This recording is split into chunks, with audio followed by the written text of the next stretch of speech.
Hey guys, it's yet again time for another Deadrop video, and today, we got a slew of information. First off, on Twitter, we got a nice little teaser of some UGC content on Midnight Society's Twitter page. And then over on Discord, Mr. Bowling himself answered a slew of questions in an AMA. And while I don't want to go over everything that he talked about because I could be here for hours talking about it, what I want to talk about today is strictly just about gameplay scope. A lot of stuff that he talked about today was microtransactions and loot boxes and all that stuff. And while it's a great conversation, don't get me wrong, I have an opinion there. I'm sure you as a viewer have an opinion there. That's not what this channel is about. I don't care to talk about microtransactions. It's too businessy.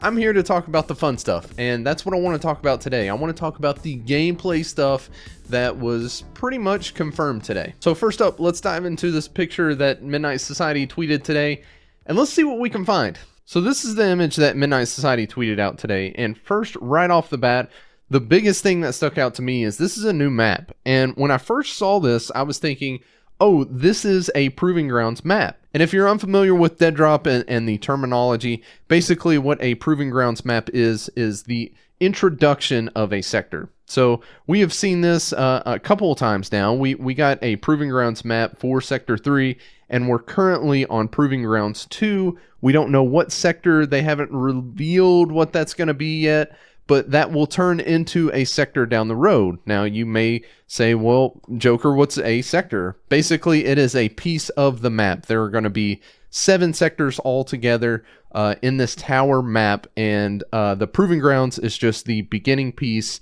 of one of those sectors. So whenever I saw this, I was thinking it was a Proving Grounds map.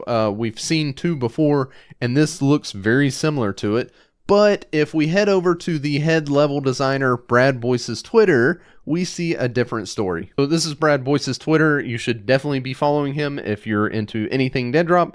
But he says, this doesn't look like Sector 3 or Proving Ground. So pretty much he's confirmed that it's not a Proving Grounds map. One thing that we know is coming with Snapshot 7 is UGC. Now, UGC is going to have something called DCMs, or Deadrop Creator Modes. Rob confirmed in the AMA today that you're going to see at the start of Snapshot 7, you're going to see a small amount of creators with their own modes, but anybody is going to have access to build their own experience in UGC. So if you want to go in and you want to build an infection mode, which is obviously what this is implying, or you want to create a free-for-all, you want to create a gun game, whatever you want to create, they're going to hand us the tools to be able to do that.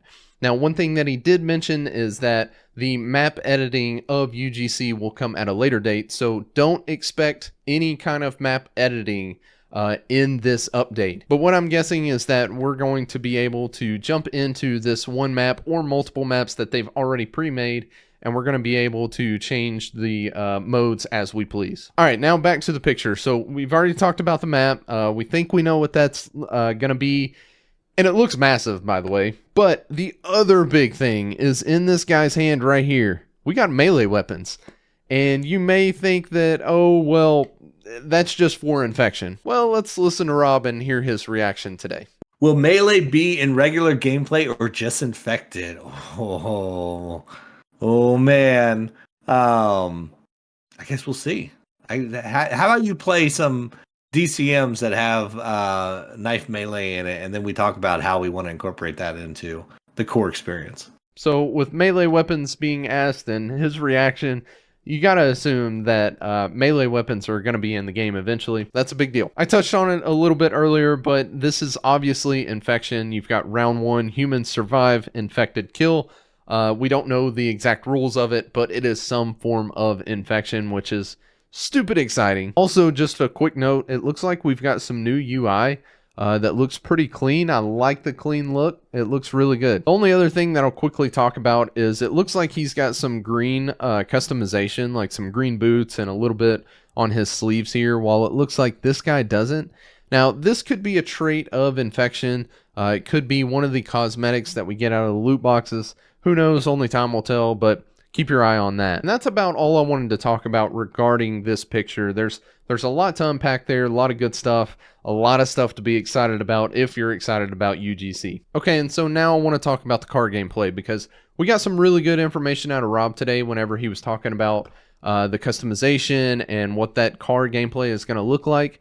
And the more that he talked about it, the more that it reminded me of Halo Infinite. Let me show you what I mean. Okay, so if you've played Halo Infinite at all, or you're familiar with it, you know that there are different core sets for your Spartan. So you can go through here, and I think I've got like 5 or 6 different cores that you can choose from, you can go into, you can customize, that sort of thing.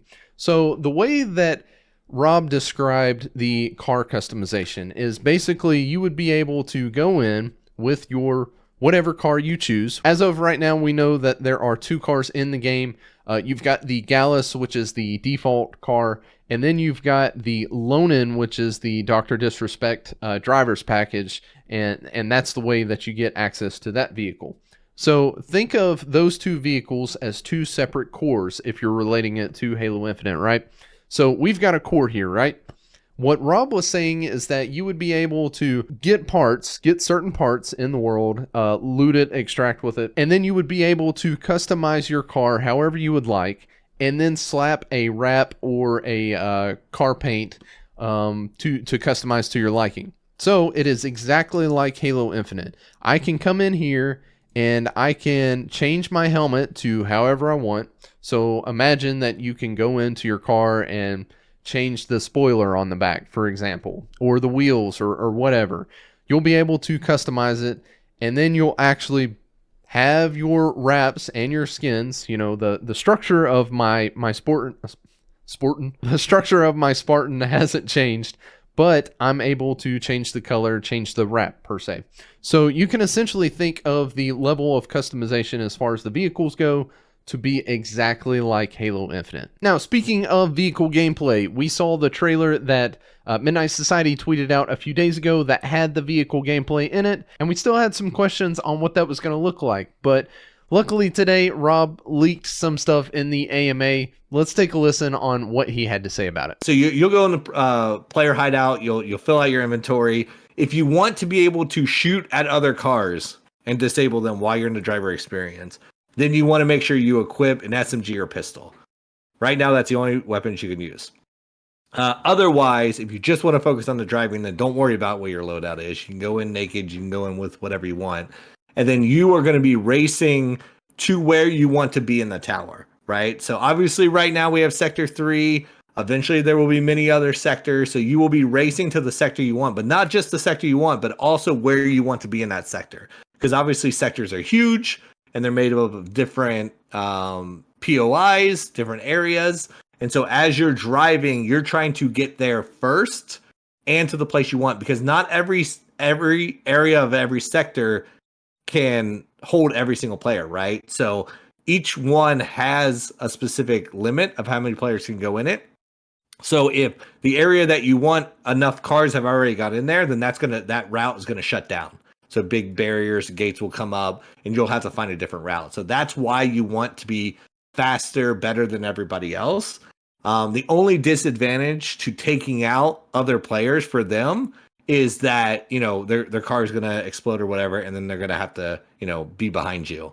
Because they'll wreck, and then they'll get control again, and then they'll take off. So you want to try to be as effective of a driver as you can to get to the tower. Now, I want to be abundantly clear, this is the beginning. We are scratching the surface of the vehicle experience in Deadrop. And like I said, we are giving you complete control over that vehicle system eventually in UGC. So, like, we have a lot of plans for how to expand on this vehicle experience. Right now, I'm just explaining to you how it works in Snapshot 7. But there's a lot of really cool stuff with, like, having a modular cargo, having vehicle upgrades, having all this stuff that we want to incorporate later based on your guys' feedback. So right now, it's all about get in there, play the vehicle experience, get inspired, and then, you know, let's have more of these conversations where we talk about where do we want to take it from here. So that answers a lot of questions that we had previously whenever we were going through the Twitter video. What the respawn system looked like, you know, if we wrecked and crashed our car, were we done? Were we out of the game? We had to go back to the lobby. Doesn't appear to be the case. It looks like we're going to be just respawning or regaining control, as he put it. And so there will be kind of a delay there, I would assume, a punishment for wrecking. But it looks like we're keeping our vehicle. We're not looting vehicles. We're not losing vehicles. There's just some kind of respawn, regain control mechanic there. Another cool thing that he talks about is how the max capacity of the sectors affects where you go. It seems like, you know, not everybody can funnel into one specific location, one specific sector. As sectors fill up with body counts, then you're going to start to see, you know, borders and gates or whatever closing down the entry to those sectors. So that's a pretty cool mechanic in itself. I'm very excited to see that. And then another question that I had is, if you brought in a sniper, would you be able to snipe people out of vehicles?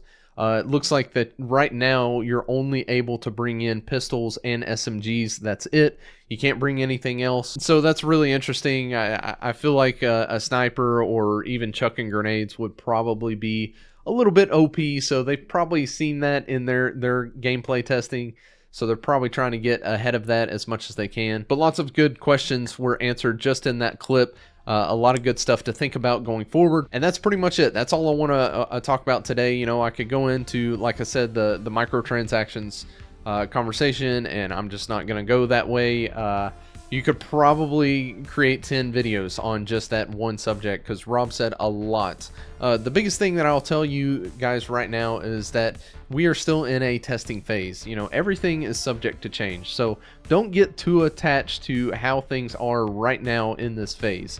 This is the first time that we have ever been privileged to see this behind the scenes experience. So again, just temper expectations, you know, pull back the reins on the horses a little bit, and man, just enjoy the ride. With that being said, that's it for me today. I will see you on the next one.